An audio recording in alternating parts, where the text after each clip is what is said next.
हम अवगुण भरे एक गुण नाही। अमृत छाड़ बिख बिख खाई। माया मोह परम पै भूले। सुत दारा स्यों प्रीत। एक उत्तम पंथ सुन्यो गुर संगत। तेह मिलंत जम त्रास। एक अरदास पाठ कीरत की। गुर रामदास। सुकहो टल गुर सेविय। अहनस सहज। दर्शन परसै गुरु का। जन्म मरण दुख जाए। होवै सिफत खसंबंधी। नूर अरसों गुर सोह चटिया। तुद डिठे सच्चे पातशाह। मल जन्म जन्म दे कटिया। सज्जन सच्चा पातशाह। सिर साहत साहो। जिस पास बैठया सोहिया। सबना दावे साहो। सतनाम श्री वाहेगुरु साहेब जी।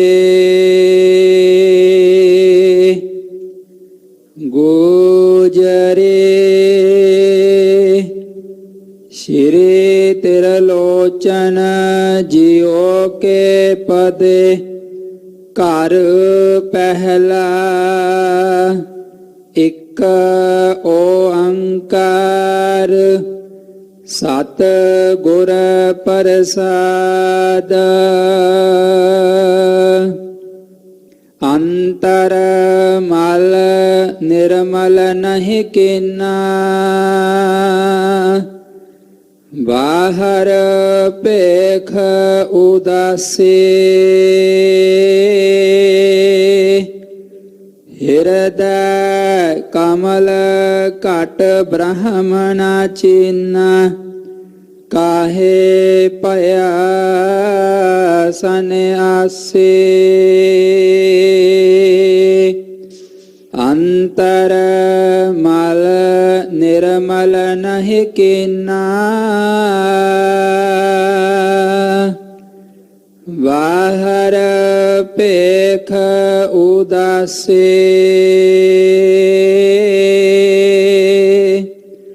हृदय कमल काट ब्राह्मणा चिन्ना। काहे पया सन्यासी। पर में फूली रे जय चंदा। नहीं नहीं चिन्या परमानंदा। रहाऊ कर कर खाया पिंड बंधाया। किंता मुंदा माया। ओम मसान के पासम लगाई। गुर बिना तात ना पाया। काये जप हो रे काये तप हो रे। काये बिलोव हो पानी। लाख 84 जिन उपाय। ਸੋ ਸਿਮਰਹੁ ਨਿਰਵਾਣੇ ਕਾਏ ਕਮੰਡਲ ਕਾਪੜਿਆਰੇ 68 ਕਾਏ ਫਿਰਾਹੀਏ ਬਦਤ ਤਿਰਲੋਚਨ ਸੁਣ ਰੇ ਪ੍ਰਾਣੀ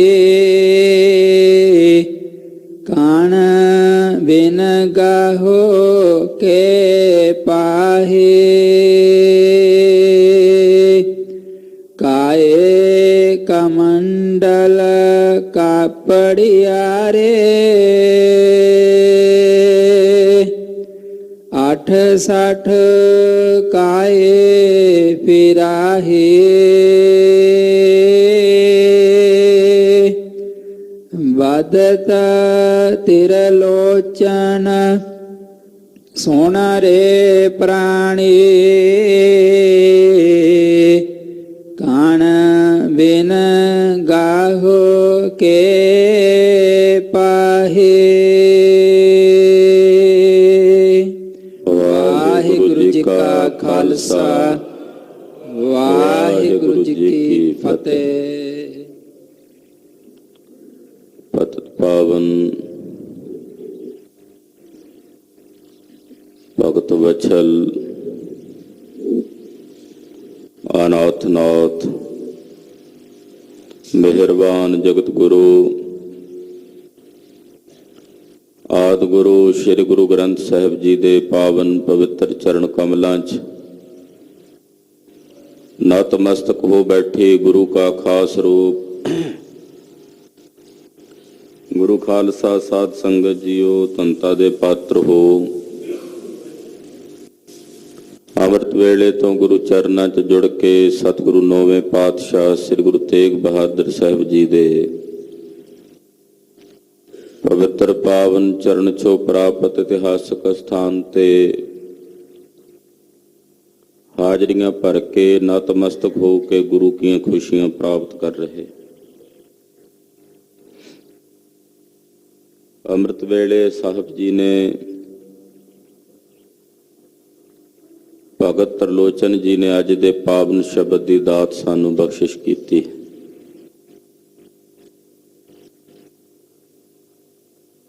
ਜੈ ਚੰਦ ਨਾਮ ਦਾ ਬ੍ਰਾਹਮਣ ਹੈ, ਇਸ ਨਾਲ ਭਗਤ ਤਰਲੋਚਨ ਜੀ ਦੀ ਚਰਚਾ ਹੋ ਰਹੀ ਹੈ। ਆਮ ਕਰਕੇ ਸਮਾਜ ਦੇ ਲੋਕਾਂ ਨੇ ਧਰਮ ਦੀ ਪਰਿਭਾਸ਼ਾ ਬਦਲ ਦਿੱਤੀ ਹੈ।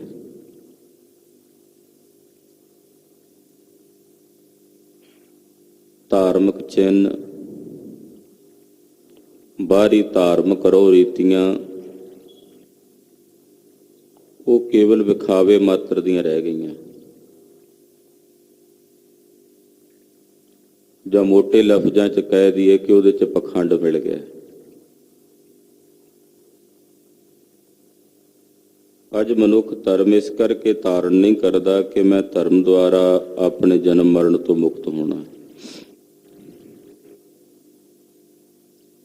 ਜਾਂ ਫਿਰ ਧਰਮ ਦੇ ਰਾਹੀਂ ਆਪਣੇ ਜੀਵਨ ਨੂੰ ਸੁਧਾਰਨਾ। ਕਲਯੁਗ ਦਾ ਜਿਹੜਾ ਮਨੁੱਖ ਹੈ ਉਹ ਧਰਮ ਇਸ ਕਰਕੇ ਧਾਰਨ ਕਰ ਰਿਹਾ ਹੈ ਕਿ ਲੋਕ ਵੇਖਣ ਕੇ ਧਰਮੀ ਹੈ, ਸਮਾਜ ਵੇਖੇ ਧਰਮੀ ਹੈ। ਆਪਣੀ ਇੱਕ ਚੰਗੀ ਇਮੇਜ, ਆਪਣੀ ਇੱਕ ਚੰਗੀ ਛਾਪ ਲੋਕਾਂ ਵਿੱਚ ਬਣਾਉਣ ਵਾਸਤੇ ਧਰਮੀ ਬਣਦਾ ਹੈ, ਅੰਦਰੋਂ ਧਰਮੀ ਹੋਣ ਦੀ ਇੱਛਾ ਨਹੀਂ। ਕਲਯੁਗ ਵਿੱਚ ਬਹੁਤ ਆਤ ਇਹੋ ਜਿਹੇ ਲੋਕਾਂ ਦੀ ਹੈ। ਵਿਰਲੇ ਹੈਣ ਜਿਹੜੇ ਧਰਮ ਦੀ ਪਕੜ ਨੂੰ ਸਮਝਦੇ ਨੇ, ਧਰਮ ਦੇ ਅਸਲੀ ਮੂਲ ਸਿਧਾਂਤਾਂ ਨੂੰ ਜਾਣਦੇ ਨੇ, ਪਰ ਬਹੁਤਿਆਂ ਵਾਸਤੇ ਧਰਮ ਕੇਵਲ ਧੰਦਾ ਬਣ ਕੇ ਰਹਿ ਗਿਆ। ਧਰਮ ਨੂੰ ਜਦੋਂ ਧੰਦਾ ਬਣਾ ਲਿਆ ਜਾਵੇ ਤੇ ਉਹਦੇ 'ਚ ਪਖੰਡ ਆਉਣਾ ਸੁਭਾਵਿਕ ਹੈ। ਬਹੁਤ ਸਾਰੇ ਬ੍ਰਾਹਮਣਾਂ ਨੇ ਉਸ ਵੇਲੇ ਧਰਮ ਨੂੰ ਧੰਦਾ ਬਣਾਇਆ ਹੋਇਆ ਸੀ। ਲੋਕਾਂ ਕੋਲੋਂ ਪੈਸਾ ਉਗਰਾਉਣ ਲਈ, ਇਕੱਠਾ ਕਰਨ ਲਈ ਧਰਮ ਦੀ ਵਰਤੋਂ ਕੀਤੀ ਜਾਂਦੀ ਸੀ। ਠੀਕ ਹੈ, ਧਨ ਚਾਹੀਦਾ ਹੈ, ਹਰ ਇੱਕ ਮਨੁੱਖ ਨੂੰ ਚਾਹੀਦਾ ਜਿਹੜਾ ਧਰਮ ਦਾ ਪ੍ਰਚਾਰਕ ਵੀ ਹੈ, ਪਰ ਉਹਦਾ ਧਰਮ ਕੇਵਲ ਉੱਥੇ ਤੱਕ ਹੀ ਸੀਮਿਤ ਨਾ ਹੋਵੇ, ਧੰਦਾ ਨਾ ਬਣੇ।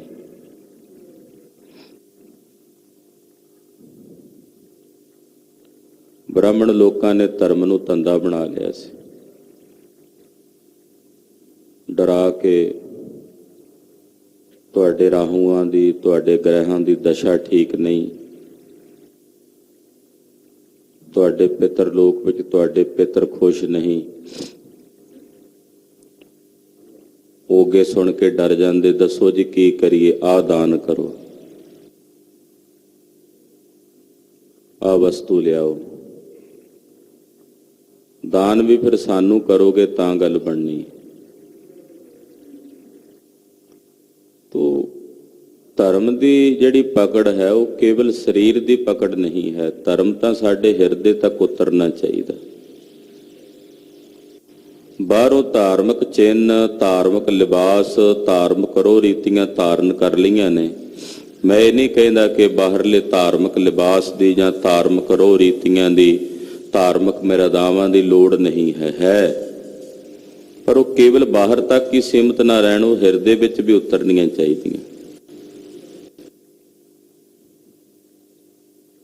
ਹਰ ਧਰਮ ਦੇ ਆਪਣੇ ਧਾਰਮਿਕ ਚਿੰਨ੍ਹ ਨੇ, ਆਪਣੀਆਂ ਧਾਰਮਿਕ ਲਿਬਾਸਾਂ ਦੀਆਂ ਰੀਤੀਆਂ ਨੇ, ਰੋਹ ਰੀਤੀਆਂ ਨੇ, ਉਹ ਹੋਣੀਆਂ ਚਾਹੀਦੀਆਂ। ਪਰਮਾਤਮਾ ਦੇ ਇਸ ਬਗੀਚੇ ਵਿੱਚ ਵੱਖੋ ਵੱਖਰੇ ਫੁੱਲ ਖਿੜੇ ਹੋਣੇ ਚਾਹੀਦੇ ਨੇ,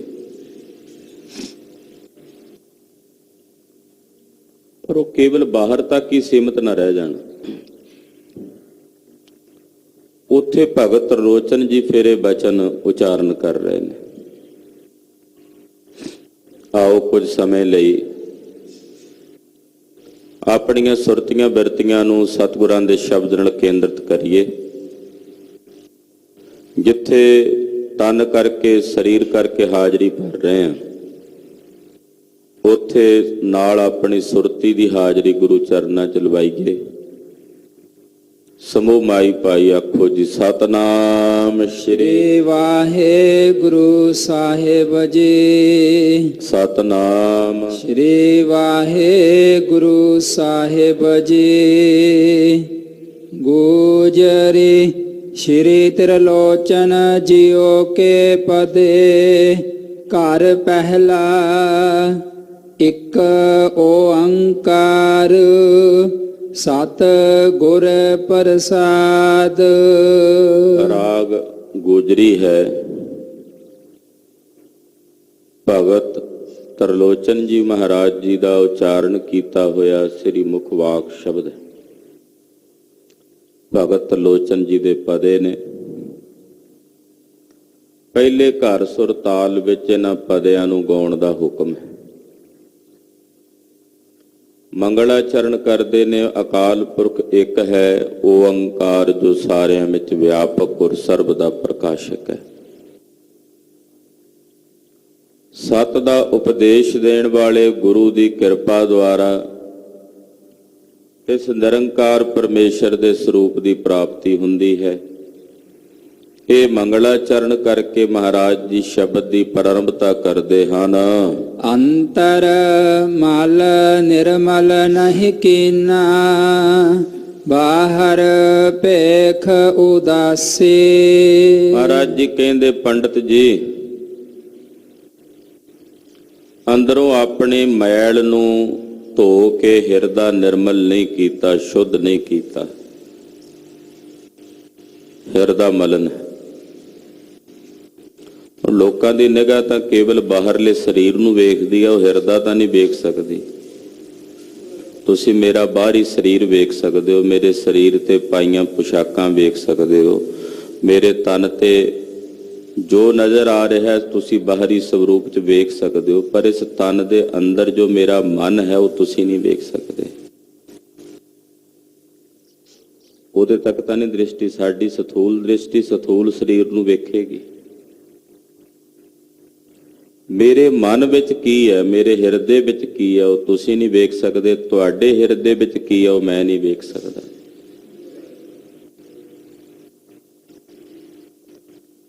ਪਰ ਜਿਹੜੇ ਭਗਤ ਤਰਲੋਚਨ ਜੀ ਜੈਸੇ ਮਹਾਂਪੁਰਸ਼ ਨੇ, ਪਹੁੰਚ ਗਏ ਨੇ, ਉਹਨਾਂ ਨੂੰ ਵਿਧਾਤੇ ਨੇ ਇਹੋ ਜਿਹੀ ਦਿਵਿਆ ਦ੍ਰਿਸ਼ਟੀ ਦੇ ਦਿੱਤੀ ਹੈ ਕਿ ਉਹ ਕੇਵਲ ਬਾਹਰੀ ਸਰੀਰ ਹੀ ਨਹੀਂ, ਉਹ ਅੰਦਰ ਤੱਕ ਝਾਤੀ ਮਾਰ ਕੇ ਦੇ ਹਿਰਦੇ ਤੱਕ ਨੂੰ ਵੀ ਪੜ੍ਹ ਲੈਂਦੇ ਨੇ, ਵੇਖ ਲੈਂਦੇ ਨੇ।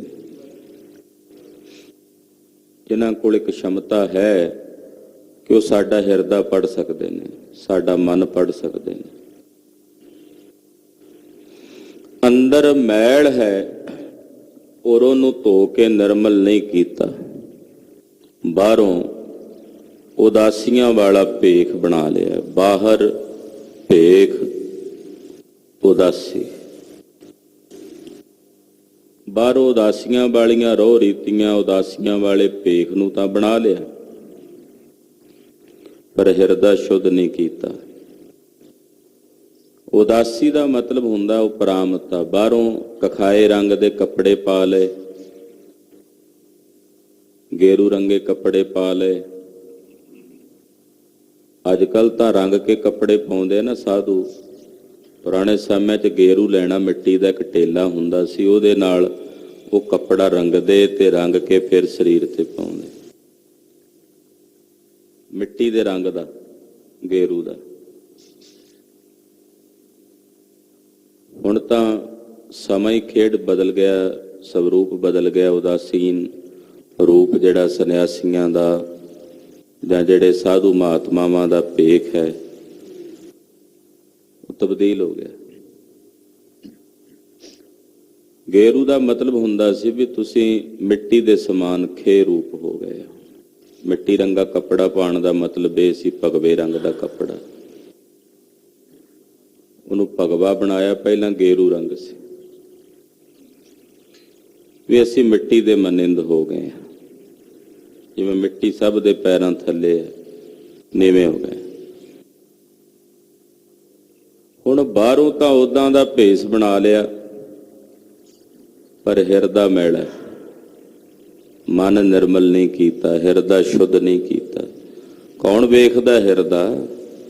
ਇੱਥੇ ਤਾਂ ਬਾਹਰੀ ਸਰੀਰ ਦੀ ਚਮਕ ਦਮਕ ਵੇਖੀ ਜਾਂਦੀ।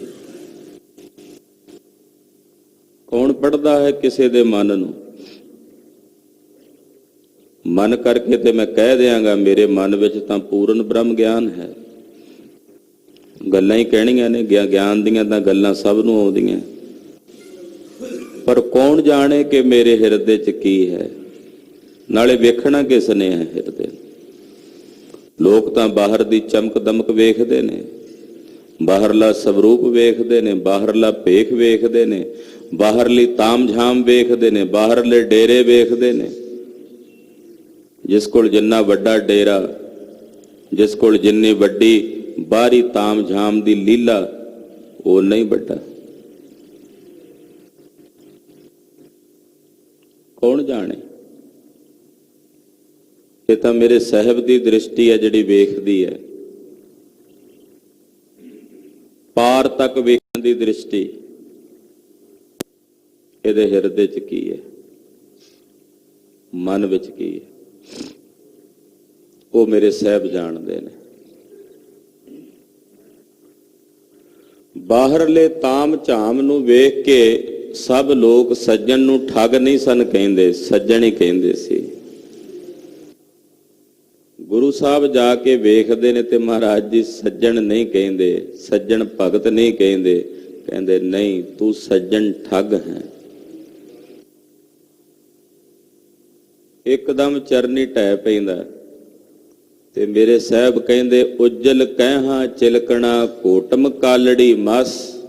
ਕਹਿੰਦੇ ਭਾਂਡੇ ਵਾਂਗੂ ਸੱਜਣ ਤੂੰ ਚਮਕਦਾ ਤਾਂ ਪਿਆ। ਕਹਿ ਦਾ ਬਰਤਨ ਹੁੰਦਾ ਨਾ, ਉਹ ਚਮਕਦਾ ਬੜਾ ਉਜਲ ਚਿਲਕਣਾ, ਜਿਵੇਂ ਉਹਨੂੰ ਮਲੋਗੇ ਨਾ ਤੇ ਵਿੱਚੋਂ ਕਾਲਖ ਨਿਕਲਦੀ। ਕਹਿੰਦੇ ਭਾਂਡੇ ਨੂੰ ਜਿੰਨਾ ਜਿੰਨਾ ਮਲੋਗੇ ਉਹਦੇ ਚੋਂ ਕਾਲਖ, ਉਤੋਂ ਬੜਾ ਚਿਲਕਣਾ, ਚਮਕਦਾਰ ਹੁੰਦਾ। ਸੱਜਣ ਤੇਰੀ ਦਸ਼ਾ ਏ, ਬਾਹਰੋਂ ਤੂੰ ਚਿਲਕਣਾ ਲੱਗਦਾ, 12 ਚਿੰਨ ਲਾਏ ਨੇ ਸਰੀਰ ਤੇ, ਜਨੇਊ ਤੂੰ ਪਾਇਆ ਹੋਇਆ, ਬਾਹਰੋਂ ਬੜਾ ਧਾਰਮਿਕ ਲਿਬਾਸ ਤੂੰ ਧਾਰਨ ਕੀਤਾ ਹੋਇਆ, ਪਰ ਅਸੀਂ ਤੇਰੇ ਅੰਦਰ ਦੀ ਕਾਲਖ ਵੇਖ ਰਹੇ ਹਾਂ। ਲੋਕ ਤੇਰਾ ਬਾਹਰ ਚਿਲਕਣਾਪਨ ਵੇਖਦੇ ਨੇ, ਸਾਨੂੰ ਤੇਰੇ ਅੰਦਰ ਦੀ ਕਾਲਖ ਨਜ਼ਰ ਆ ਰਹੀ ਹੈ।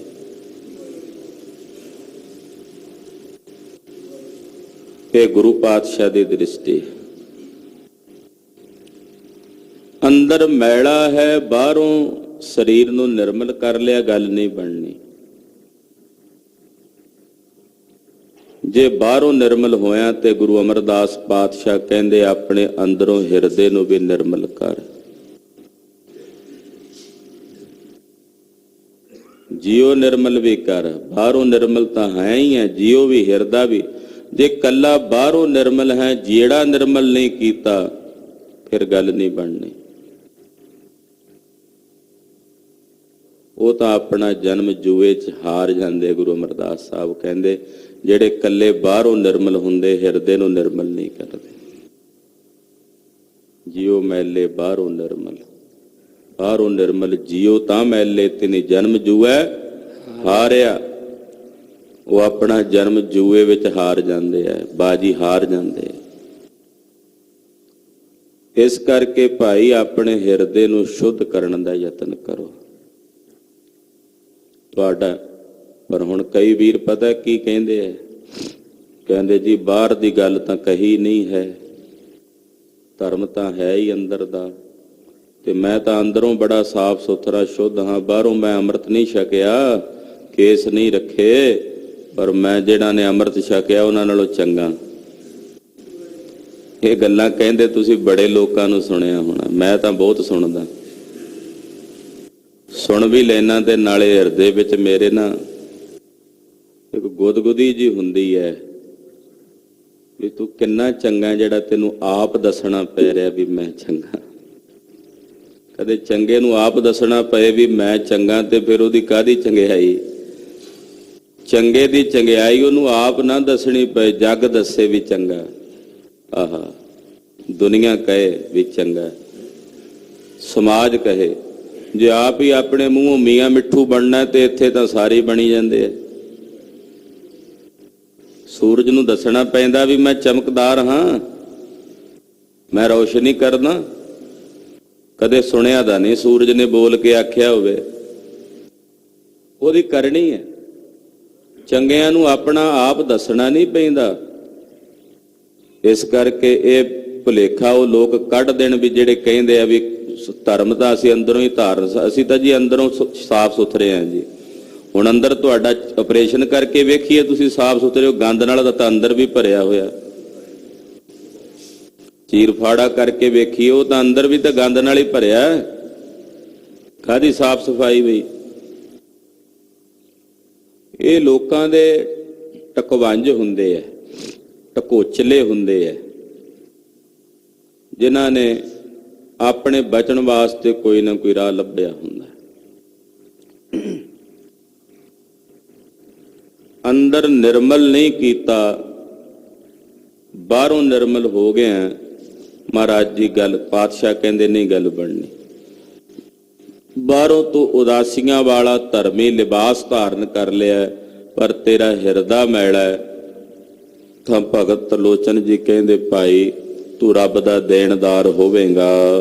ਹਿਰਦੈ ਕਮਲ ਘਟ ਬ੍ਰਹਮਣਾ ਚੀਨਾ, ਕਾਹੇ ਭਇਆ ਸੰਨਿਆਸੀ। ਆਪਣੇ ਹਿਰਦੇ ਰੂਪੀ ਕਮਲ ਘਰ ਵਿੱਚ, ਹਿਰਦਾ ਕਮਲ ਹੈ ਨਾ, ਇਹ ਕਮਲ ਦੇ ਫੁੱਲ ਵਾਂਗੂ, ਇਹਦੇ ਵਿੱਚ ਰੱਬ ਵਸਦਾ, ਇਹਦੇ ਚ ਪ੍ਰਮਾਤਮਾ ਵਸਦਾ। ਉਹਨੂੰ ਤੂੰ ਵੇਖਿਆ ਨਹੀਂ, ਉਹਨੂੰ ਤੂੰ ਜਾਣਿਆ ਨਹੀਂ ਜੋ ਤੇਰੇ ਹਿਰਦੇ ਦੇ ਵਿੱਚ ਸੀ।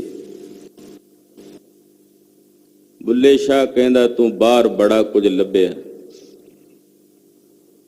ਤੂੰ ਬੜੀਆਂ ਥਾਵਾਂ ਤੇ ਜਾ ਕੇ ਖਾਕ ਫਰੋਲੀ, ਪਰ ਜੋ ਤੇਰੇ ਅੰਦਰ ਸੀ ਉਹਨੂੰ ਤੂੰ ਫਰੋਲਿਆ ਹੀ ਨਹੀਂ, ਉਹਨੂੰ ਤੂੰ ਜਾਣਿਆ ਹੀ ਨਹੀਂ। ਬਾਹਰੋਂ ਸੰਨਿਆਸੀਆਂ ਵਾਲਾ ਭੇਖ ਬਣਾ ਲਿਆ, ਪਰ ਜੋ ਤੇਰੇ ਘਟ ਦੇ ਅੰਦਰ ਸੀ ਉਸ ਨੂੰ ਜਾਣਿਆ ਨਹੀਂ। ਜਿਨ੍ਹਾਂ ਜਾਣ ਲਿਆ ਮੈਂ ਉਹਨਾਂ ਮਹਾਂਪੁਰਸ਼ਾਂ ਦੇ ਦਰਸ਼ਨ ਕੀਤੇ, ਟਿਕ ਗਏ, ਟਿਕਾ ਚ ਆ ਗਏ, ਬਹਿ ਗਏ ਇੱਕ ਜਗ੍ਹਾ ਤੇ ਆਨੰਦ ਚ। ਆਖਿਆ ਕਿਆ ਲੈਣਾ ਇਸ ਸੰਸਾਰ ਤੋਂ, ਇਹ ਤਾਂ ਨਾਸ਼ਵਾਨ ਹੈ। ਜੋ ਹੈ ਇਸ ਘਟ ਦੇ ਅੰਦਰ, ਜਿਨ੍ਹਾਂ ਜਾਣ ਲਿਆ ਉਹ ਆਪਣੇ ਆਨੰਦ ਚ ਹੋ ਗਏ। ਜਿਨ੍ਹਾਂ ਨਹੀਂ ਜਾਣਿਆ, ਕੇਵਲ ਜਾਣਨ ਦਾ ਦਾਵਾ ਕੀਤਾ, ਉਹ ਥਾਂ ਥਾਂ ਤੇ ਭਟਕਦੇ ਫਿਰਦੇ, ਥਾਂ ਥਾਂ ਤੇ। ਅਸੀਂ ਤਾਂ ਸੰਨਿਆਸੀ ਹਾਂ, ਇਹ ਦੱਸਦੇ ਫਿਰਦੇ। ਜਿਨ੍ਹਾਂ ਨੇ ਜਾਣ ਲਿਆ ਉਹ ਆਨੰਦ ਵਿੱਚ ਹੋ ਗਏ। ਉਹਨਾਂ ਆਖਿਆ ਬਾਹਰ ਕੀ ਭਟਕਣਾ। ਇਸ ਕਰਕੇ ਭਗਤ ਤਰਲੋਚਨ ਜੀ ਮਹਾਰਾਜ ਕਹਿੰਦੇ, ਜੋ ਤੇਰੇ ਘਟ ਦੇ ਅੰਦਰ ਤੇਰੇ ਹਿਰਦੇ ਵਿੱਚ ਬਸਦਾ ਹੈ, ਤੂੰ ਉਹਨੂੰ ਤਾਂ ਜਾਣਿਆ ਨਹੀਂ। ਬਾਹਰ ਤੂੰ ਕਹਿਣਾ ਮੈਂ ਬੜਾ ਕੁਝ ਜਾਣ ਲਿਆ, ਖੇ ਜਾਣਿਆ ਤੂੰ ਸਵਾਹ ਜਾਣਿਆ।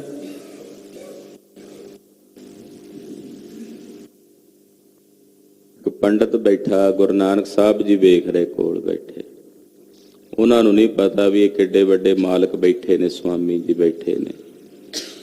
ਪੰਡਤ ਨੇ ਅੱਗੇ ਸਾਲਗ੍ਰਾਮ ਰੱਖਿਆ ਹੋਇਆ, ਸੋਨੇ ਦੀ ਛੋਟੀ ਜਿਹੀ ਇੱਕ ਪੀੜੀ ਜੀ ਬਣਾ ਕੇ ਉਹਦੇ ਤੇ ਬੜੀ ਦੁਨੀਆ ਆ ਰਹੀ ਹੈ। ਪੰਡਤ ਜੀ ਅੰਤਰਜਾਮੀ ਨੇ, ਸਭ ਦੀਆਂ ਦਿਲਾਂ ਦੀਆਂ ਜਾਣਦੇ ਨੇ। ਦੱਸ ਵੀ ਰਿਹਾ ਪੰਡਤ, ਅੱਖਾਂ ਬੰਦ ਕਰਕੇ ਬੈਠਾ, ਪੂਜਾ ਕਰਾ ਰਿਹਾ। ਪਾਤਸ਼ਾਹ ਨੇ ਜਿਹੜਾ ਅੱਗੋਂ ਇਹਦੇ ਸਾਲਗ੍ਰਾਮ ਸੀ, ਉਹਦੇ ਸਮੇਤ ਜਿਹੜੀ ਚੌਂਕੀ ਸੀ, ਮਹਾਰਾਜ ਜੀ ਨੇ ਮਰਦਾਨੇ ਨੂੰ ਕਿਹਾ ਪਾਸੇ ਕਰ ਦੇ। ਪੰਡਤ ਦੀਆਂ ਅੱਖਾਂ ਬੰਦ ਸਨ, ਖੋਲੀਆਂ। ਕੁਝ ਸਮੇਂ ਬਾਅਦ ਵੇਖਿਆ ਵੀ ਅੱਗੋਂ ਸਾਲਗ੍ਰਾਮ ਕਿੱਥੇ ਗਿਆ, ਕਦੇ ਸੱਜੇ ਕਦੇ ਖੱਬੇ ਵੇਖੇ। ਮਹਾਰਾਜ ਜੀ ਕਹਿੰਦੇ, ਪੰਡਤ ਜੀ ਕੀ ਗੱਲ ਹੋ ਗਈ? ਕਹਿੰਦੇ ਜੀ ਸਾਡਾ ਭਗਵਾਨ ਸੀ ਇੱਥੇ, ਤੇ ਨਾਲੇ ਭਗਵਾਨ ਤਾਂ ਚਲੋ ਫਿਰ ਲੈ ਆਵਾਂਗੇ, ਸੋਨੇ ਦੀ ਚੌਂਕੀ ਬੜੀ ਕੀਮਤੀ ਸੀ। ਮਹਾਰਾਜ ਜੀ ਕਹਿੰਦੇ, ਤੂੰ ਤਾਂ ਸਾਰਿਆਂ ਦੇ ਦਿਲਾਂ ਦੀਆਂ ਬੁੱਝਦਾ ਤੇ ਆਪਣੇ ਅੰਦਰ ਦੀ ਨਹੀਂ ਬੁੱਝੇਗਾ, ਇੱਥੇ ਕੋਲ ਦੀ ਨਹੀਂ ਬੁੱਝੇਗਾ। ਤੂੰ ਤਾਂ ਕਹਿਣਾ ਮੈਂ ਸਾਰਿਆਂ ਦੇ ਦਿਲਾਂ ਦੀਆਂ ਜਾਣਦਾ, ਸਭ ਦੇ ਅੰਦਰ ਦੀ ਅੰਤਰਯਾਮਤਾ ਮੈਨੂੰ ਹੈ। ਲੋਕਾਂ ਦੀਆਂ ਗਵਾਚੀਆਂ ਚੀਜ਼ਾਂ ਪਿਆ ਦੱਸਦਾ। ਉਹ ਜੋ ਤੇਰਾ ਗਵਾਚਿਆ ਉਹ ਤਾਂ ਤੂੰ ਲੱਭ, ਉਹ ਤਾਂ ਤੇਰੇ ਕੋਲ ਲੱਭਿਆ ਨਹੀਂ ਜਾਂਦਾ। ਜੋ ਤੇਰਾ ਗਵਾਚਿਆ ਹੋਇਆ, ਆਪਣੇ ਗਵਾਚੇ ਨੂੰ ਤੂੰ ਲੱਭ ਨਹੀਂ ਸਕਦਾ, ਤੇ ਲੋਕਾਂ ਦੇ ਗਵਾਚੇ ਦੀ ਕੀ ਭਾਲ ਕਰੇਗਾ ਬਈ? ਕਹਿੰਦਾ ਜੀ ਇਹ ਤਾਂ ਪਖੰਡ ਸੀ, ਤੋਰੀ ਫੁੱਲ ਕਾਇਦੇ ਨਾਲ ਚੱਲਦਾ, ਏਦਾਂ ਕਰਦਾ ਤਾਂ ਰੋਟੀ ਮਿਲਦੀ ਹੈ ਖਾਣ ਨੂੰ। ਮਹਾਰਾਜ ਕਹਿੰਦੇ ਉਹ ਰੋਟੀ ਨਾ ਸਮਝ ਜੋ ਏਦਾਂ ਕਰਕੇ ਖਾ ਰਿਹਾ, ਇਹ ਰੋਟੀ ਨਹੀਂ, ਇਹ ਜ਼ਹਿਰ ਹੈ ਜੋ ਤੂੰ ਖਾ ਰਿਹਾ। ਇਹ ਪਖੰਡ ਕਰਕੇ ਜੋ ਖਾਏਗਾ ਉਹ ਤਾਂ ਜ਼ਹਿਰ ਹੈ, ਬਿਖ ਹੈ। ਜੋ ਹੈ ਉਸ ਤਰ੍ਹਾਂ ਨਿਰਮਲ ਹੋ ਜਾ, ਸ਼ੁੱਧ ਹੋ ਜਾ। ਆ ਲੈ ਤੇਰੀ ਚੌਂਕੀ ਵੀ, ਆ ਲੈ ਤੇਰਾ ਸਾਲਗ੍ਰਾਮ। ਹਿਰਦੇ ਵਿੱਚ ਜੋ ਹੈ ਉਸ ਨੂੰ ਨਹੀਂ ਜਾਣਿਆ, ਤੇ ਤੂੰ ਬਾਹਰ ਬੜੀਆਂ ਜਾਣਕਾਰੀਆਂ ਰੱਖਦਾ। ਮਾਫ ਕਰਨਾ, ਸਾਨੂੰ ਸਾਰਿਆਂ ਨੂੰ ਬਾਹਰ ਦੀ ਬੜੀ ਜਾਣਕਾਰੀ ਹੈ। ਮੇਰੇ ਸਮੇਤ ਆਪਾਂ ਬਾਹਰ ਦੀ ਬੜੀ ਜਾਣਕਾਰੀ ਰੱਖਦੇ ਹਾਂ। ਫਲਾਣੇ ਦੇਸ਼ 'ਚ ਆਹ ਹੋ ਗਿਆ, ਅਮਕੇ 'ਚ ਆਹ ਹੋ ਗਿਆ, ਅਮਕੀ ਥਾਂ ਤੇ ਆਹ ਹੋ ਗਿਆ, ਫਲਾਣੇ ਬੰਦੇ ਨੇ ਆਹ ਕਰ ਦਿੱਤਾ, ਫਲਾਣੇ ਸ਼ਹਿਰ 'ਚ ਆਹ ਹੋ ਗਿਆ। ਸਾਡੇ ਕੋਲ ਬਾਹਰ ਦੀ ਬੜੀ ਜਾਣਕਾਰੀ ਹਰ ਇੱਕ ਕੋਲ। ਕਿਸੇ ਕੋਲ ਬਹਿ ਜੋ, ਹਰ ਇੱਕ ਜਾਣਕਾਰੀ ਇਕੱਠੀ ਕਰੀ ਬੈਠਾ ਕੋਈ ਨਾ ਕੋਈ। ਪਰ ਸਾਡੇ ਕੋਲ ਆਪਣੀ ਖੁਦ ਦੀ ਜਾਣਕਾਰੀ ਨਹੀਂ ਹੈ। ਮੇਰੇ ਕੋਲ ਆਪਣੇ ਖੁਦ ਦੀ ਜਾਣਕਾਰੀ ਨਹੀਂ, ਮੈਂ ਕੀ ਹਾਂ। ਮੈਂ ਬਹੁਤਿਆਂ ਬਾਰੇ ਜਾਣਦਾ, ਪਰ ਆਪਣੇ ਬਾਰੇ ਨਹੀਂ ਜਾਣਦਾ। ਮੈਂ ਬੜਿਆਂ ਲੋਕਾਂ ਬਾਰੇ ਜਾਣਦਾ, ਬੜਿਆਂ ਅਫਸਰਾਂ ਬਾਰੇ ਜਾਣਦਾ, ਰਾਜਨੀਤਿਕ ਲੀਡਰਾਂ ਬਾਰੇ ਜਾਣਦਾ, ਦੇਸ਼ਾਂ ਬਾਰੇ ਜਾਣਦਾ, ਪਰ ਮੈਨੂੰ ਆਪਣੇ ਬਾਰੇ ਕੱਖ ਵੀ ਨਹੀਂ ਪਤਾ। ਇਹ ਸਾਡੀ ਦਸ਼ਾ ਹੈ। ਕਦੇ ਦਿਲ ਦਾ ਵਰਕਾ ਨਹੀਂ ਨਾ ਫੋਲਿਆ ਆਪਣੇ ਹਿਰਦੇ ਦਾ ਵੀ ਉੱਥੇ ਕੀ ਹੈ। ਕਦੇ ਆਪਣੇ ਅੰਦਰ ਝਾਤੀ ਮਾਰਨ ਦਾ ਯਤਨ ਨਹੀਂ ਕੀਤਾ, ਕਦੇ ਨੇਤਰ ਮੁੰਦ ਕੇ ਸਵੈ ਚਿੰਤਨ ਨਹੀਂ ਕੀਤਾ, ਸਵੈ ਅਧਿਆਏ ਨਹੀਂ ਕੀਤਾ। ਸ਼ਾਸਤਰੀ ਭਾਸ਼ਾ 'ਚ ਕਹਿੰਦੇ ਸਵੈ ਅਧਿਆਏ, ਸਵੈ ਧਿਆਨ, ਆਪਣਾ ਅਧਿਐਨ ਕਰਨਾ, ਆਪਣੇ ਬਾਰੇ ਪੜ੍ਹਨਾ। ਆਪਣੇ ਆਪ ਨੂੰ ਪੜ੍ਹਨ ਲਈ ਕਿਤਾਬ ਨਹੀਂ ਚਾਹੀਦੀ, ਆਪਣੇ ਆਪ ਨੂੰ ਪੜ੍ਹਨ ਲਈ ਨੇਤਰ ਮੁੰਦ ਕੇ ਸਾਧਨਾ ਚਾਹੀਦੀ ਹੈ। ਉੱਥੇ ਅਸੀਂ ਆਪਣੇ ਆਪ ਨੂੰ ਪੜ੍ਹ ਸਕਦੇ ਹਾਂ। ਮੈਂ ਇਹ ਨਹੀਂ ਆਖਦਾ ਵੀ ਸਾਨੂੰ 2-2 4-4 ਘੰਟੇ ਬੈਠੇ ਰਹਿਣਾ ਚਾਹੀਦਾ, ਘੱਟੋ ਘੱਟ ਅੱਧਾ ਘੰਟਾ ਤਾਂ ਬੈਠੀਏ, ਘੱਟੋ ਘੱਟ। ਕੁਝ ਵੀ ਨਾ ਕਰੋ ਉਸ ਵੇਲੇ, ਉਸ ਅੱਧੇ ਘੰਟੇ ਵਿੱਚ ਤੁਸੀਂ ਬਾਣੀ ਨਾ ਪੜੋ, ਤੁਸੀਂ ਕੋਈ ਭਜਨ ਨਾ ਕਰੋ, ਬਸ ਧਿਆਨ ਗੁਰੂ ਸਾਹਿਬ ਵੱਲ ਰੱਖ ਕੇ ਆਪਣੀ ਪੜਚੋਲ ਕਰੋ, ਮੈਂ ਕੀ ਹਾਂ। ਸਿਮਰਨ ਕਰ ਸਕਦੇ ਹੋ, ਨਾਲ ਸਿਮਰਨ ਕਰੋ, ਗੁਰਮੰਤਰ ਦਾ ਅਭਿਆਸ ਕਰੋ। ਨਹੀਂ ਬਹਿ ਸਕਦੇ, ਸਰੀਰ ਇਜਾਜ਼ਤ ਨਹੀਂ ਦਿੰਦਾ, ਅੱਧਾ ਘੰਟਾ ਨਹੀਂ ਬੈਠਿਆ ਜਾਂਦਾ, ਲੇਟ ਜਾਓ, ਸ਼ਾਵਾਸਨ ਕਰ ਲਓ, ਲੇਟ ਜਾਓ ਔਰ ਲੇਟੇ ਲੇਟੇ ਹੀ ਆਪਣੇ ਸਵੈ ਚਿੰਤਨ ਵਿੱਚ ਜੁੜ ਜਾਓ। ਲੇਟਣਾ ਤਾਂ ਕਿਸੇ ਲਈ ਔਖਾ ਨਹੀਂ, ਬੈਠਣਾ ਔਖਾ ਹੋ ਸਕਦਾ।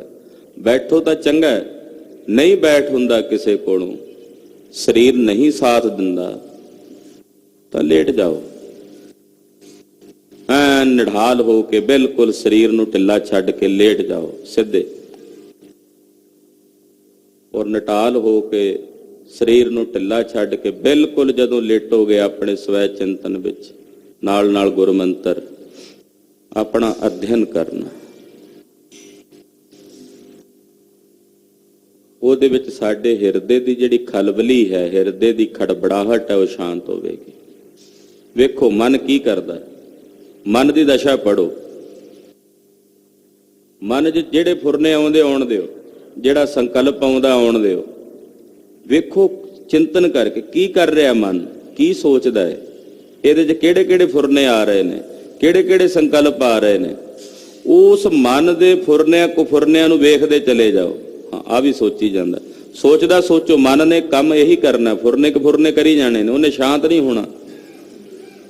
ਜਿਵੇਂ ਜਿਵੇਂ ਮਨ ਦੇ ਫੁਰਨੇ ਕਫੁਰਨੇ ਵੇਖਦੇ ਚਲੇ ਜਾਓਗੇ ਦ੍ਰਿਸ਼ਟਾ ਬਣ ਕੇ, ਤਿਵੇਂ ਤਿਵੇਂ ਸਹਿਜੇ ਸਹਿਜੇ ਉਹ ਫੁਰਨੇ ਸ਼ਾਂਤ ਹੁੰਦੇ ਚਲੇ ਜਾਣਗੇ।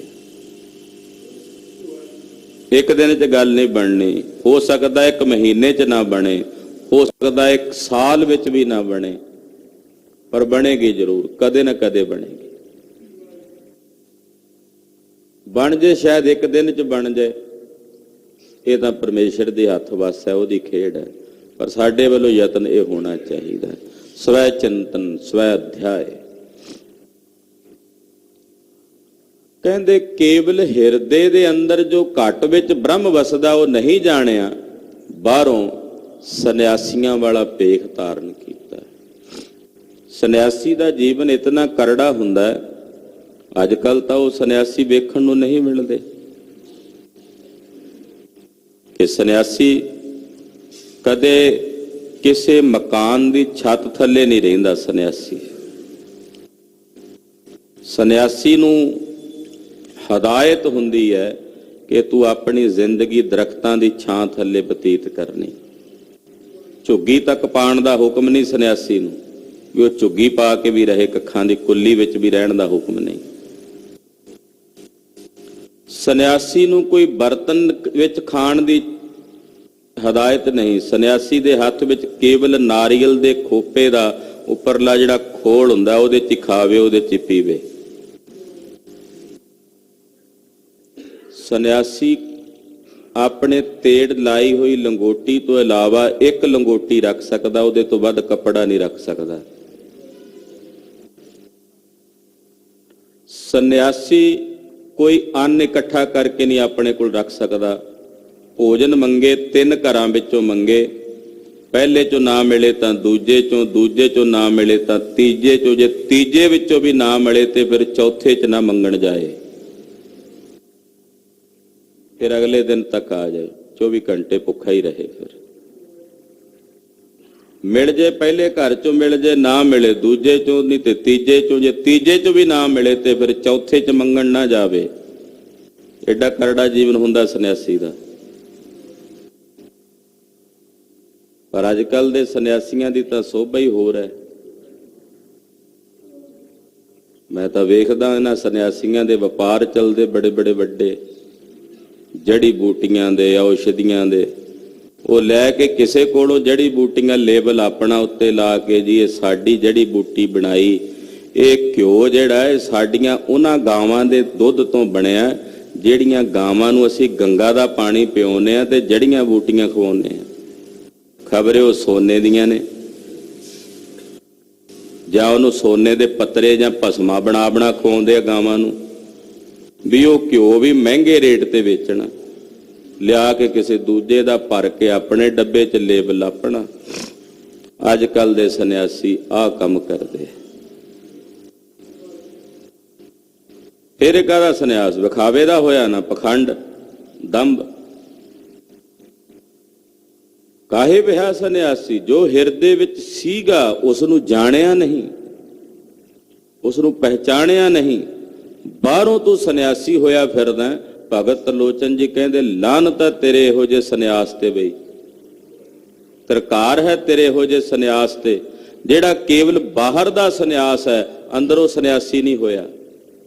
ਅੰਦਰੋਂ ਫਿਰ ਪਕੜ ਬਣੀ ਹੋਈ ਹੈ, ਅੰਦਰੋਂ ਫਿਰ ਪਦਾਰਥਾਂ ਦੀ ਕਾਂਖਾ ਬਣੀ ਹੋਈ ਹੈ।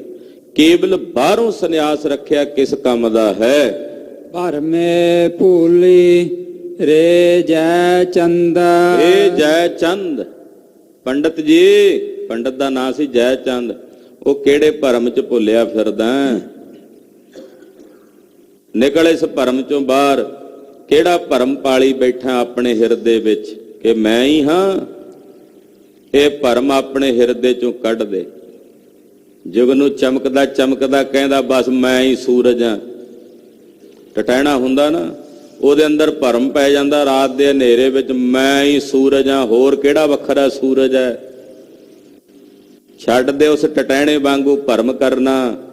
ਜੈ ਚੰਦ, ਤੇਰੇ ਵਰਗੇ ਅਰਬਾਂ ਖਰਬਾਂ ਟਟੈਣੇ ਇਕੱਠੇ ਹੋ ਕੇ ਸੂਰਜ ਦੀ ਲੋ ਦੇ ਸਾਹਮਣੇ ਫਿੱਕੇ ਪੈ ਜਾਂਦੇ, ਰੋਸ਼ਨੀ ਦਿਸਦੀ ਨਹੀਂ।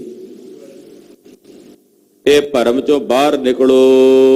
ਨਹੀਂ ਨਹੀਂ ਚੀਨਿਆ ਪਰਮਾਨੰਦਾ।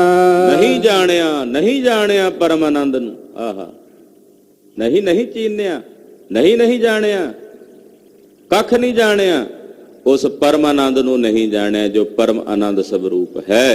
ਰਹਾਉ ਘਰ ਘਰ ਖਾਇਆ ਪਿੰਡ ਬਧਾਇਆ ਖਿੰਥਾ ਮੁੰਦਾ ਮਾਇਆ। ਘਰ ਘਰ ਵਿੱਚ ਜਾ ਕੇ ਖਾਧਾ। ਐਸਾ ਨਹੀਂ ਸੀ ਵੀ ਇੱਕ ਘਰ ਦੋ ਤਿੰਨ, ਫਿਰ ਘਰ ਘਰ ਵਿੱਚ ਸਵੇਰ ਤੋਂ ਲੈ ਕੇ ਸ਼ਾਮ ਤੱਕ ਘਰਾਂ ਦੇ ਵਿੱਚ ਜਾ ਕੇ ਲੋਕਾਂ ਦੇ ਜੀ ਸਾਡੇ ਜਜਮਾਨ ਨੇ, ਜਜਮਾਨ ਨੇ। ਇੱਕ ਜਜਮਾਨ ਨਵੇੜਿਆ ਦੂਜੇ ਕੋਲ, ਦੂਜੇ ਨੂੰ ਨਵੇੜਿਆ ਤੀਜੇ ਕੋਲ। ਦਿਨ 'ਚ 10-10 ਵੇਰੀ ਤਾਂ ਜਜਮਾਨਾਂ ਦੇ ਘਰ ਰੋਟੀਆਂ ਖਾਂਦੇ ਹੋ।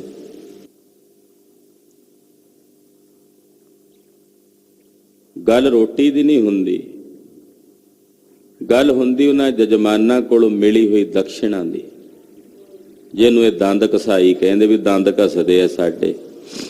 ਉਹ ਦੰਦ ਘਸਾਈ ਜਿਹੜੀ ਹੈ ਨਾ, ਉਹ ਲੈ ਕੇ ਜਾਂਦੀ। ਉਹ ਖਾ ਖਾ ਕੇ ਫਿਰ ਪਿੰਡ ਵਧਾਇਆ। ਆਪਣਾ ਜਿਹੜਾ ਇਹ ਪਿੰਡ ਸਰੀਰ ਸੀ ਇਹਨੂੰ ਵਧਾਇਆ, ਥੂਲ ਕੀਤਾ। ਗਲ ਵਿੱਚ ਖਿੰਥਾ ਝੋਲੀ ਵੀ ਪਾਈ ਹੋਈ ਆ, ਕੰਨਾਂ 'ਚ ਮੁੰਦਰਾ ਵੀ ਪਾਈਆਂ ਹੋਈਆਂ ਨੇ, ਪਰ ਪਕੜ ਮਾਇਆ ਦੀ ਬਣੀ ਹੋਈ ਹੈ। ਖਿੰਥਾ, ਮੁੰਦਾ, ਮਾਇਆ, ਮਾਇਆ ਦੀ ਪਕੜ ਫਿਰ ਬਣੀ ਹੋਈ। ਫਿਰ ਝੋਲੀ ਕਿਹੜੇ ਕੰਮ ਦੀ, ਮੁੰਦਰਾਂ ਕਿਹੜੇ ਕੰਮ ਦੀਆਂ ਬਈ? ਹਾਂਜੀ। ਭੂਮ ਮਸਾਨ ਕੀ ਭਸਮ ਲਗਾਈ ਗੁਰ ਬਿਨ ਤਤ ਨਾ ਪਾਇਆ। ਸਵਾ ਵੀ ਸ਼ਮਸ਼ਾਨ ਭੂਮੀ ਦੀ ਮਲਦੇ ਜਿਹੜੇ ਇਹ ਨਾਥ ਹੁੰਦੇ, ਯੋਗੀ ਹੁੰਦੇ ਨੇ ਨਾ, ਇੱਕ ਮੜੀਆਂ ਵਿੱਚ ਜਿਹੜੀ ਸਵਾਹ ਹੁੰਦੀ ਮੁਰਦਿਆਂ ਨੂੰ ਸਾੜਨ ਤੋਂ ਬਾਅਦ, ਉਹ ਖਾਕ ਆਪਣੇ ਸਰੀਰ ਤੇ ਮਲਦੇ। ਤੂੰ ਜੇ ਕੇਵਲ ਸ਼ਮਸ਼ਾਨ ਦੀ ਭੂਮੀ ਦੀ ਸਵਾਹ ਸਰੀਰ ਤੇ ਮਲ ਲਈ ਤੇ ਆਖੋ ਜੀ ਅਸੀਂ ਤਾਂ ਮੁਰਦੇ ਹੋ ਗਏ। ਹੁਣ ਜਿਵੇਂ ਮੁਰਦੇ 'ਚ ਕਾਮ ਨਹੀਂ ਹੁੰਦਾ, ਮੁਰਦੇ 'ਚ ਕ੍ਰੋਧ ਨਹੀਂ ਹੁੰਦਾ, ਸਾਡੇ 'ਚ ਵੀ ਹੁਣ ਕਾਮ ਕ੍ਰੋਧ ਮੁੱਕ ਗਿਆ। ਕੱਲੀ ਸਵਾਹ ਹੀ ਮਲੀ, ਕਾਮ ਕਰੋ ਤਾਂ ਨਹੀਂ ਮੁੱਕਿਆ, ਉਹ ਤਾਂ ਹਾਲੇ ਵੀ ਉਸੇ ਤਰ੍ਹਾਂ। ਗੁਰੂ ਤੋਂ ਬਿਨਾ ਤਤਵ ਦੀ ਪ੍ਰਾਪਤੀ ਨਹੀਂ ਹੁੰਦੀ। ਗੁਰ ਬਿਨ ਤਤ ਨਾ ਪਾਇਆ, ਗੁਰੂ ਤੋਂ ਬਿਨਾ ਨਹੀਂ ਤਤ ਮਿਲਣਾ। ਸਵਾਵਾਂ ਜਿੰਨੀਆਂ ਮਰਜ਼ੀ ਮੜ ਲਓ ਸਰੀਰ ਤੇ, ਸ਼ਮਸ਼ਾਨ ਭੂਮੀ ਦੀਆਂ, ਗੁਰੂ ਬਿਨਾ ਤਤ ਨਹੀਂ ਮਿਲਣਾ। ਗੁਰੂ ਬਿਨਾ ਨਿਜ ਸਰੂਪ ਦੀ ਸੋਝੀ ਨਹੀਂ ਹੋਣੀ। ਗੁਰ ਬਿਨ ਘੋਰ ਅੰਧਾਰ, ਗੁਰੂ ਬਿਨ ਸਮਝ ਨਾ ਆਵੇ। ਗੁਰੂ ਤੋਂ ਬਿਨਾ ਨਹੀਂ ਗਿਆਨ ਪ੍ਰਾਪਤ ਹੋਣਾ।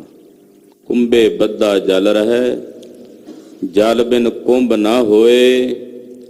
ਗਿਆਨ ਕਾ ਬੱਧਾ ਮਨ ਰਹਿ, ਗੁਰ ਬਿਨ ਗਿਆਨ ਨਾ ਹੋਏ। ਗੁਰ ਬਿਨ ਗਿਆਨ ਨਾ ਹੋਏ, ਗੁਰ ਬਿਨ ਗਿਆਨ ਨਾ ਹੋਏ। ਗੁਰ ਬਿਨ ਗਿਆਨ ਨਾ ਹੋਏ, ਗੁਰ ਬਿਨ ਗਿਆਨ ਨਾ ਹੋਏ। ਗੁਰ ਬਿਨ ਗਿਆਨ ਨਾ ਹੋਏ, ਗੁਰ ਬਿਨ ਗਿਆਨ ਨਾ ਹੋਏ।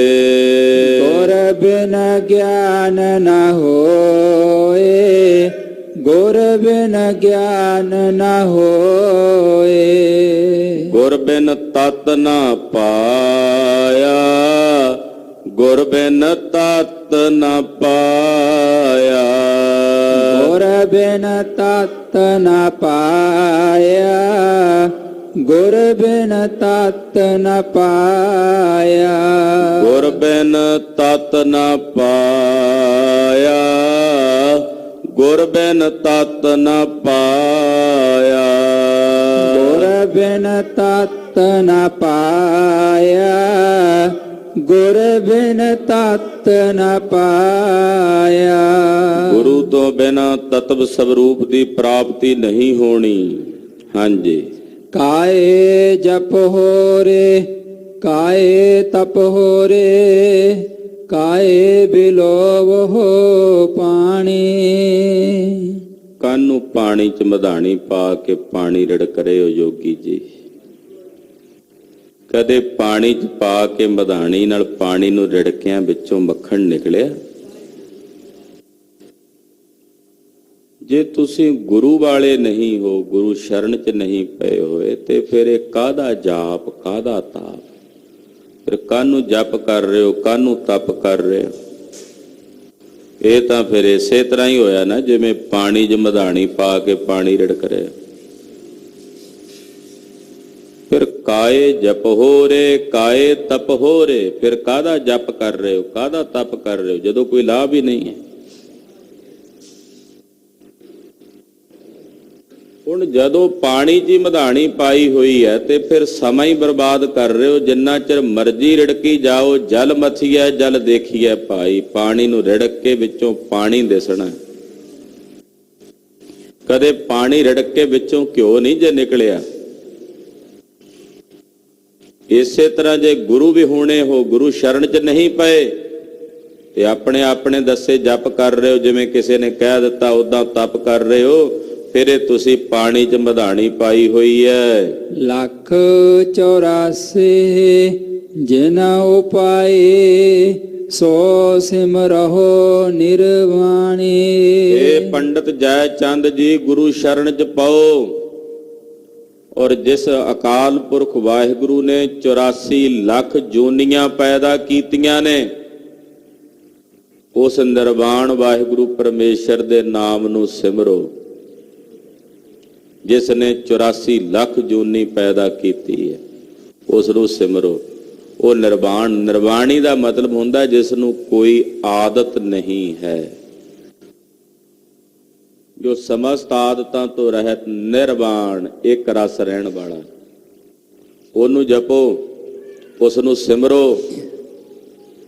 ਜਿਸ ਅਕਾਲ ਪੁਰਖ ਨੇ, ਵਾਹਿਗੁਰੂ ਨੇ 84 ਲੱਖ ਜੂਨੀਆਂ ਪੈਦਾ ਕੀਤੀਆਂ ਹੋਈਆਂ, ਉਸ ਨਿਰੰਕਾਰ ਦਾ ਸਿਮਰਨ ਕਰੋ। ਕਾਏ ਕਮੰਡਲ ਕਾਪੜਿਆਰੇ, 860 ਕਾਏ ਫਿਰਾਹੇ। ਕਾਨੂੰ ਹੱਥ ਵਿੱਚ ਕਮੰਡਲ ਫੜਿਆ ਹੋਇਆ, ਕਰਮੰਡਲ ਫੜ ਕੇ ਕਾਪੜੀਆ ਫਟੇ ਪੁਰਾਣੇ ਦੇ ਕੱਪੜੇ ਪਾਏ ਹੋਏ ਨੇ ਤੇ ਆਪਣੇ ਆਪ ਨੂੰ ਦੱਸਣ ਲਈ ਜੀ ਅਸੀਂ ਤਾਂ ਤਿਆਗੀ ਹਾਂ।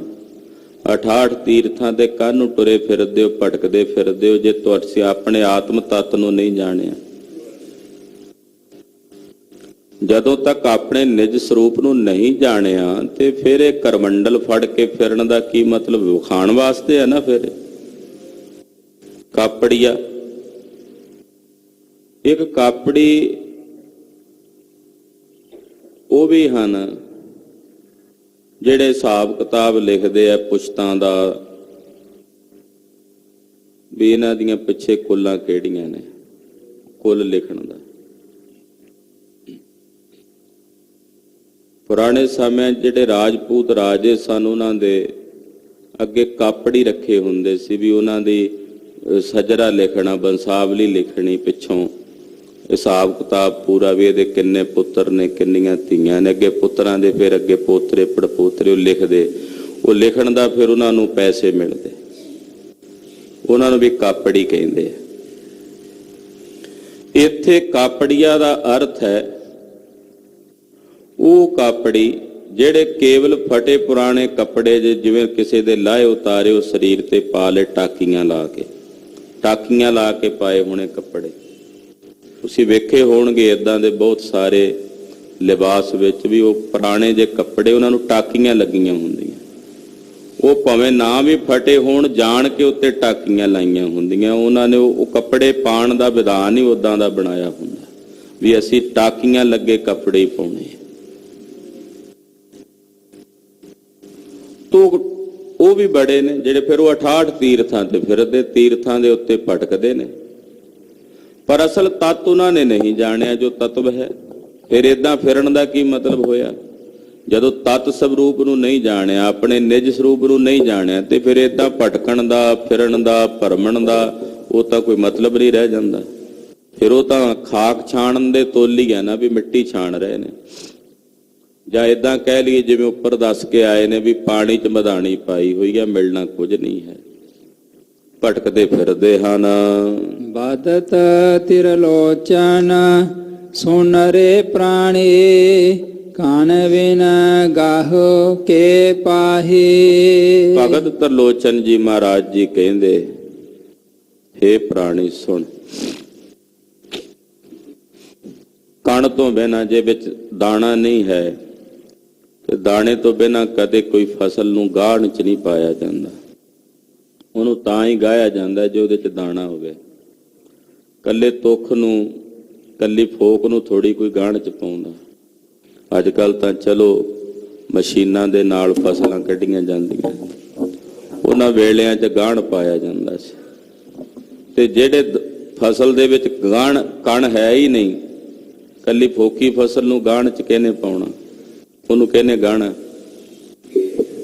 ਇਸੇ ਤਰ੍ਹਾਂ ਜੇ ਅੰਦਰ ਕਾਣੀ ਨਹੀਂ ਹੈ, ਤਤਵ ਗਿਆਨ ਹੀ ਨਹੀਂ, ਕੇਵਲ ਵਿਖਾਵੇ ਵਾਸਤੇ, ਪਖੰਡ ਵਾਸਤੇ, ਲੋਕਾਂ ਨੂੰ ਵਿਖਾਉਣ ਲਈ ਕੱਪੜੇ ਪਾਉਣੇ ਆ, ਲੋਕਾਂ ਨੂੰ ਵਿਖਾਉਣ ਲਈ ਧਾਰਮਿਕ ਲਿਬਾਸ ਪਾਉਣਾ, ਲੋਕਾਂ ਨੂੰ ਵਿਖਾਉਣ ਲਈ ਕੇਵਲ ਧਾਰਮਿਕ ਰੋ ਰੀਤੀਆਂ ਕਰਨੀਆਂ, ਜੇ ਪਖੰਡ ਹੀ ਕਰਨਾ ਤੇ ਫਿਰ ਤੁਸੀਂ ਪਾਣੀ 'ਚ ਮਧਾਣੀ ਪਾਈ ਹੋਈ ਆ, ਮਿਲਣਾ ਕੁਝ ਨਹੀਂ, ਹਾਸਲ ਕੁਝ ਨਹੀਂ ਹੋਣਾ। ਇਸ ਕਰਕੇ ਭਗਤ ਤਿਰਲੋਚਨ ਜੀ ਨੇ ਬੜੇ ਸਾਫ਼ ਸ਼ਬਦਾਂ ਵਿੱਚ ਇੱਥੇ ਪਖੰਡ ਦਾ ਖੰਡਨ ਕੀਤਾ। ਸਤਿਗੁਰੂ ਜੀ ਕਿਰਪਾ ਕਰਨ, ਇਹ ਪਵਿੱਤਰ ਪਾਵਨ ਗੁਰਬਾਣੀ ਦੀ ਪਾਵਨ ਵਿਚਾਰ ਸਾਡੇ ਸਾਰਿਆਂ ਦੇ ਹਿਰਦਿਆਂ ਵਿੱਚ ਵਸ ਜਾਵੇ। ਹੋਈਆਂ ਭੁੱਲਾਂ ਚੁੱਕਾਂ ਦੀ ਖਿਮਾ। ਗੁਰ ਬਿਨ ਤਤ ਨ ਪਾਇਆ, ਗੁਰ ਬਿਨ ਤਤ ਨ ਪਾਇਆ,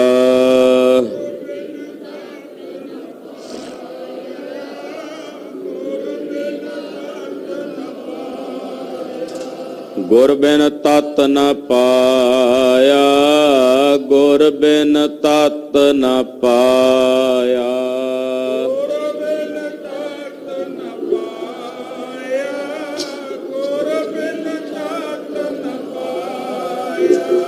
ਗੁਰ ਬਿਨ ਤਤ ਨ ਪਾਇਆ, ਗੁਰ ਬਿਨ ਤਤ ਨ ਪਾਇਆ, ਬਿਨ ਤਤ न पाया गुर बिन तत न पाया। वाहिगुरु वाहिगुरु वाहिगुरु वाहिगुरु वाहिगुरु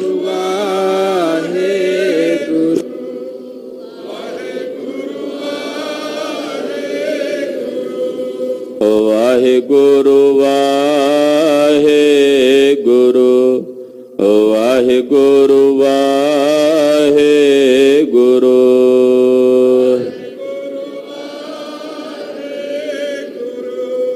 वाहिगुरु वाहिगुरु वाहिगुरु वाहिगुरु वाहिगुरु वाहिगुरु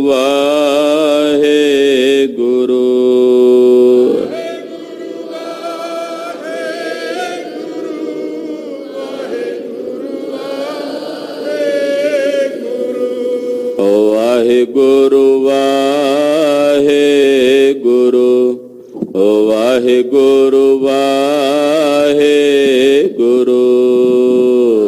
गुरु वाहिगुरु वाहिगुरु वाहिगुरु। वाहिगुरु जी का खालसा वाहिगुरु जी की फतेह।